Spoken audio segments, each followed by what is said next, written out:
Hola, soy Torres. A continuación les estaré hablando sobre la mitología griega y por qué fue, es y será una parte tan esencial en nuestra cultura occidental, gracias a que además de traer la mitología en sí, que es como una religión, los griegos también trajeron la matemática, la filosofía, la literatura, el drama, entre muchas otras cosas.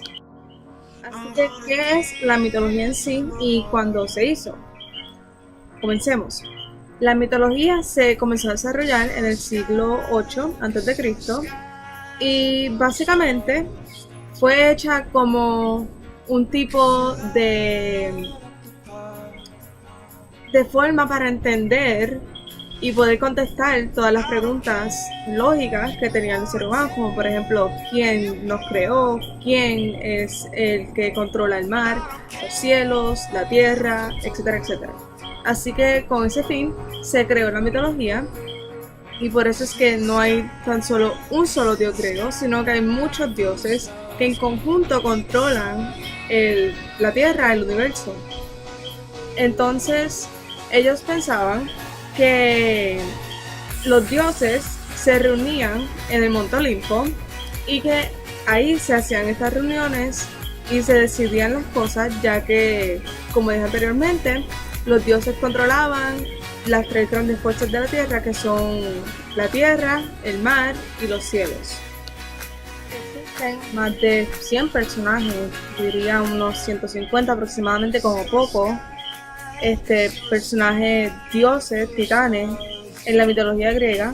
Y algunos estudiosos, de hecho, dicen que hay más de 3000 dioses y titanes que son parte de la mitología griega. Aunque los griegos eran una civilización sumamente inteligente, obviamente para ese entonces, pues la ciencia no tenía un adelanto tan grande como la hay ahora y como la llegó a haber tiempo después de que comenzó toda la cultura y todas las creencias sobre la mitología.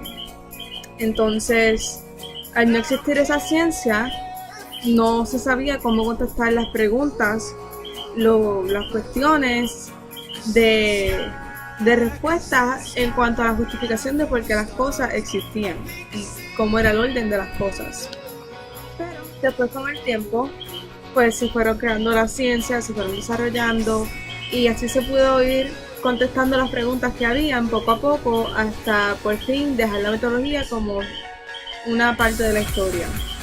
Entonces la mitología comenzó a servir más como una historia, un relato, para que así los mortales pudieran aprender sobre las lecciones, los errores de los dioses griegos, para así salir adelante. Y entonces empezaron a ver todas estas ideas de que los dioses nos tenían envidia a nosotros, ya que nosotros podíamos aprender de ellos, pero como dije, todo esto quedó en la historia. Te preguntarías cómo es posible que un dios haga errores, ya que es perfecto, pero realmente no eran perfectos, ya que los dioses eran simplemente hombres y mujeres con el poder de la inmortalidad y con control de las cosas. Pero ellos cometían muchos errores. Por ejemplo, todos conocemos que Zeus, el dios de los dioses, muchas veces usaba a su favor el poder y se convertía en mortal y pasaba una noche con una mujer mortal, y de ahí comenzó el linaje de los semidioses, que conocemos como Percy y muchos otros. De hecho, se creía que los dioses eran hombres con poder que simplemente utilizaban su poder para la venganza y usaban a los humanos como unos juguetes que ellos controlaban. Estos dioses eran como una religión para los griegos y para todos aquellos que supieran sobre ellos. Y no es de sorpresa el saber que como dioses los mortales le ofrecían honores, tributos y le alzaban estructuras, culturas, fiestas y muchas otras cosas a estos dioses. Por ejemplo, a los dioses como Afrodita, Apolo, Artemisa, Atenea, Demeter, Dionisio, Hera, Hefesto, Poseidón y Zeus tenían sus propias fiestas y ceremonias. Y para mencionar algunas, por ejemplo, a Poseidón se le honraba con los juegos ísmicos y se le dedicó el Pangonio. En honor a Afrodita y a Zeus se le honraba con el Apaturia.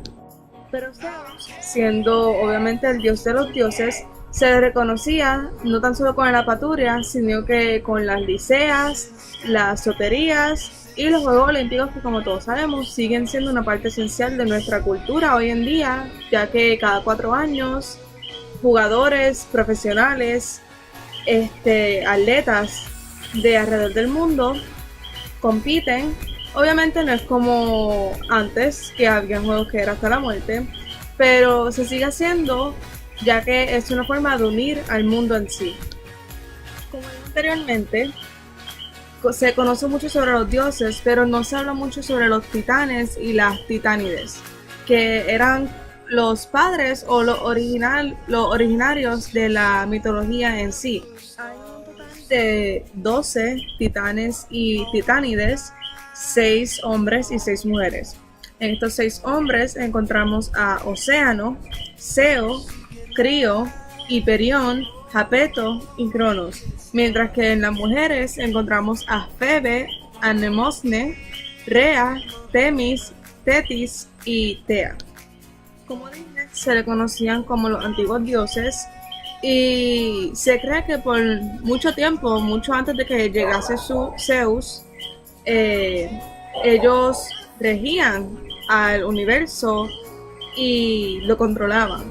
Océano, que es el mayor de los 12 titanes y titánides, se confunde mucho que Océano es Pontos, pero no. Océano controla el mar, él representa más allá del mar, honestamente. Él es el flujo de las aguas, de los torbellinos, de estos mundos que conocemos, que creemos que existen bajo el mar. Estas partes oscuras que de hecho hay muchas que no han sido descubiertas hoy en día. Hiperión, el otro titán, se le conoce como el de arriba, que mira desde arriba. Él se unió con su hermana Tea y tuvo con ella sus 3 hijos: Helios, que es el dios del sol; Selene, que es la diosa de la luna; y Eos, que es la aurora. A Mnemosyne, la titánide, se le conoce como la diosa de la memoria, y ya que atribuye a la memoria, se le conoce como si ella controlase el tiempo y el desarrollo del tiempo. Ella, además de eso, fue una de las esposas de Zeus, que si lo ponemos en perspectiva, como si fuera una familia normal y corriente, sería como si una tía se casara con su sobrino. Pero ya que son dioses, obviamente no se ve de esa manera. Pero como estaba diciendo, Zeus y Mnemosyne fueron hechos su matrimonio y ahí tuvieron 9 hijos y de ahí salieron 9 musas. Y por último está a Cronos, que en realidad es de todos los titanes y titánides del más que se le conoce, ya que él queda como el padre de 3 mujeres, que son Hestia, Demeter y Hera, y de 3 hombres, que son Hades, Poseidón y Zeus. Entonces él sería el padre de Zeus y de Hera, los cuales se unen en matrimonio, y de ahí se desarrolla el árbol genealógico de los dioses. Y en cuanto al árbol genealógico de los semidioses, ya que Zeus, como dije anteriormente, se unía en varias ocasiones con mujeres mortales y de ahí salían semidioses. En la actualidad, aunque no se crea mucho en sí en la mitología griega como una religión, sino como una fuente de muchas historias y una fuente de mucha imaginación para crear películas. Por ejemplo, tenemos las películas de Percy Jackson, tenemos películas como Clash of the Titans, tenemos películas como Troya, ya que de ahí pues comienza todo más allá de Zeus, ya que salen dioses como Afrodita, Hera y muchas otras diosas y dioses, pero podemos aprender que la mitología en sí es una fuente de mucha creatividad y de mucha religión, ya que honestamente no fue hecha como una religión en sí para comenzar, sino que fue hecha como una forma de contestar muchas preguntas que la gente tenía en cuanto a cómo las cosas se regían.